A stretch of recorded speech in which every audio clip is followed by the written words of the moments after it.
J'étais le premier à dire que je leur faisais confiance, que ce soit Luis Enrique, que ce soit Campos, etc., quand on me demandait par rapport au mercato du PSG.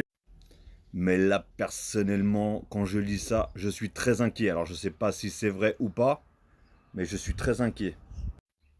Et oui, il y a de quoi être inquiet quand je vois marqué le PSG ne compte pas recruter de latéral supplémentaire.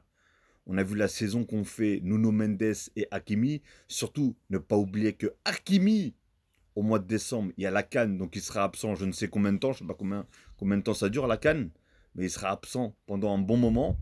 Et on a bien vu que quand il manquait, que ce soit Hakimi ou Nuno Mendes, c'était très compliqué.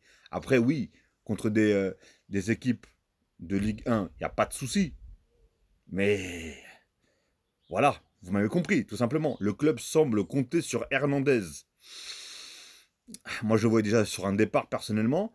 Zahir Emery et Neves pour pallier d'éventuelles absences de Mendes et d'Hakimi. Arrêtez avec Neves, arrière droit. Vous n'allez pas commencer à nous faire comme le Portugal. Qu'est-ce que c'est que ce bordel là?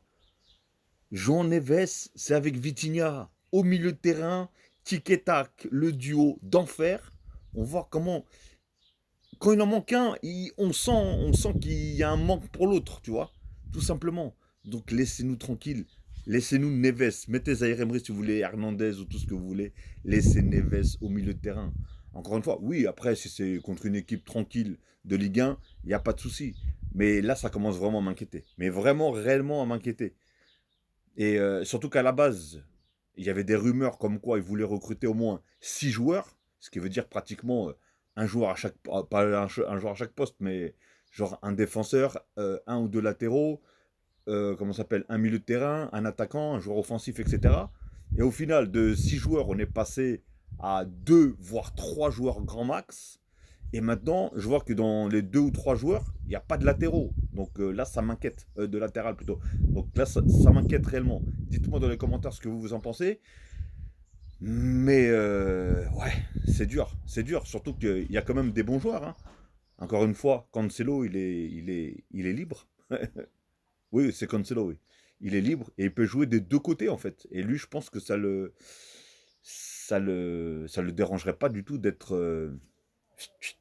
de bifurquer et d'être remplaçant à la base. Parce qu'il sait très bien, hein, de toute façon. Je pense que n'importe quel joueur, de toute façon, on a les 2 meilleurs latéraux. Donc n'importe quel joueur qui viendrait, il serait remplaçant, tout simplement.